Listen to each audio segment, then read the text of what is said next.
Andy Pants here from Swirlydoos with a new tutorial today on how to make a fussy cut layout. Fussy cut layouts are all the rage in scrapbooking nowadays, but they're chocked full of all sorts of layers and dimension, and I've had people say that they just have given up on layering because there's just no way that they can do it, and I'm here to say, yes, you can. Today, the tutorial is going to walk you through how to make this layout.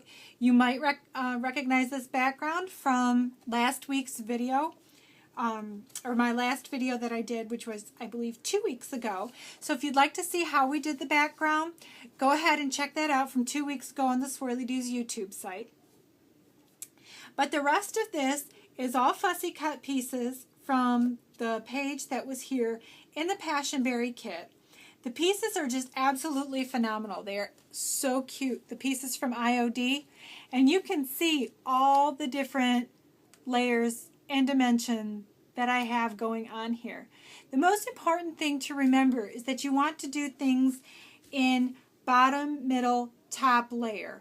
Okay, so if you keep it in those three, then you'll have a good idea. What I'm going to show you today is a step-by-step how you can do this with anything. As long as you have fussy cut pieces, a photo, and a base layout, you can go ahead and you can layer just like this on any layout.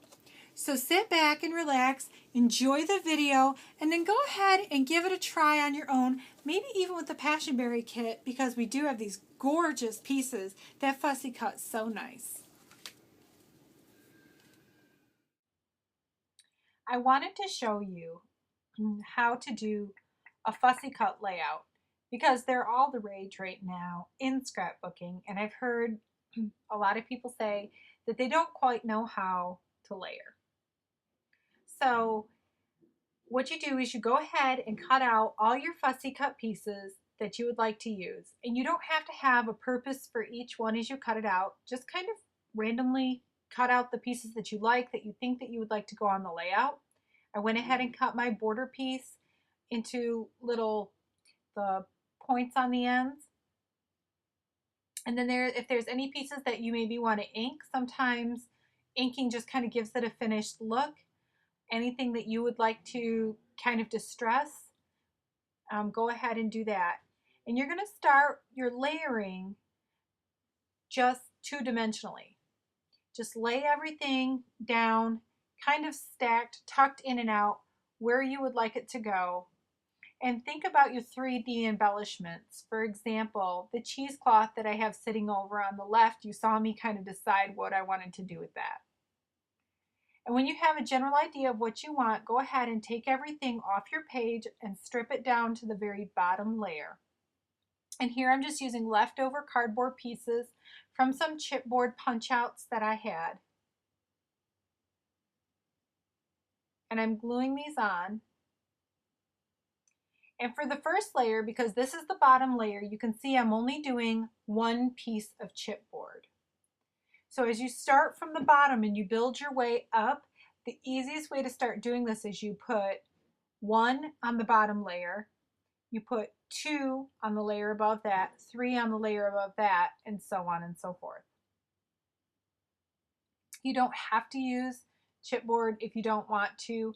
You can use pop dots if you want, but it'll be the same principle. 1 pop dot for the bottom layer, and then increase as you go up. And having that layer then allowed me to kind of tuck my cheesecloth in between these pieces. And I'm just giving you a general idea of how to do it. You don't have to do it exactly like this, but some good basic principles as far as laying it out two-dimensionally ahead of time, and then kind of leaving things around your layout in the kind of direction that you would like them. The other thing that I usually do is I take a picture with my camera or my phone, and then that way I have something to refer to. And you can see here I really struggled with the positioning of my photo with that rhinestone because I use my phone as my video camera as well. So now we're moving on to the second layer, which is going to be the photo, and you can see I put 2 layers of chipboard. Now the reason why I stuck this in the middle is because I wanted to be able to tuck things around the edges.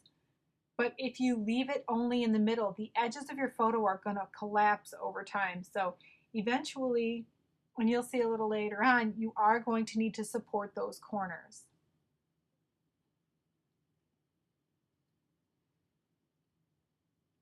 And so here's a piece that I didn't want any dimension to. I just wanted it stuck directly to the page, but I knew I wanted it under the photo, so I waited.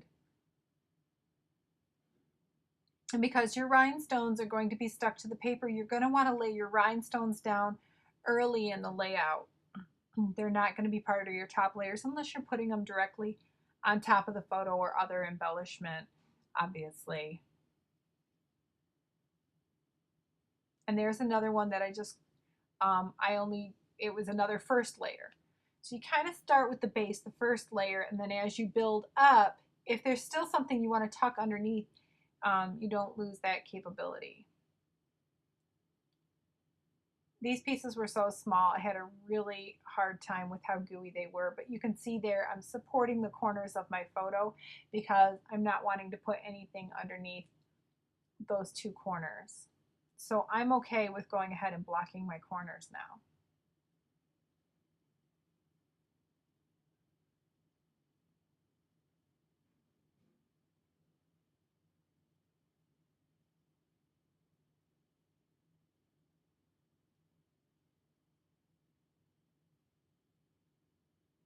And again, something I just decided to put that border down directly on the paper, and I'm using more cheesecloth. I used a lot of the cheesecloth to get the dimension.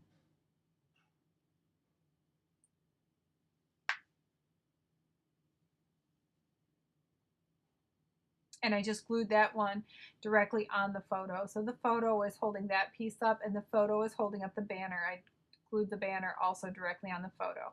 And you can see there I used the spatula to put my pressure underneath my photo and then use my fingers on top of the banner to squeeze the two together. And there you can see I'm making another stack. Remember, my photo is my second layer, so it's stacked too high. And I just tucked that under the corner there down at the bottom.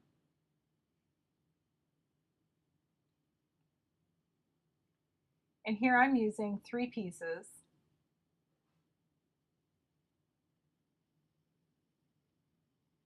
And I'm putting the postage stamp on top, and then I glued another piece on top of the postage stamp. So my postage stamp is 1 level higher than my photo. So that's why I used 3 pieces of chipboard on the postage stamp. Now I could have used 3 pieces on this piece, the little sign that I'm getting ready to put on, but it was kind of a funny shape. So instead I grabbed some of this really dense foam that came on the back of some brads, and I just glued that on instead. And it ended up popping out even further. But considering that was my top layer, I was okay with that. And that's how you make a layered fussy cut layout.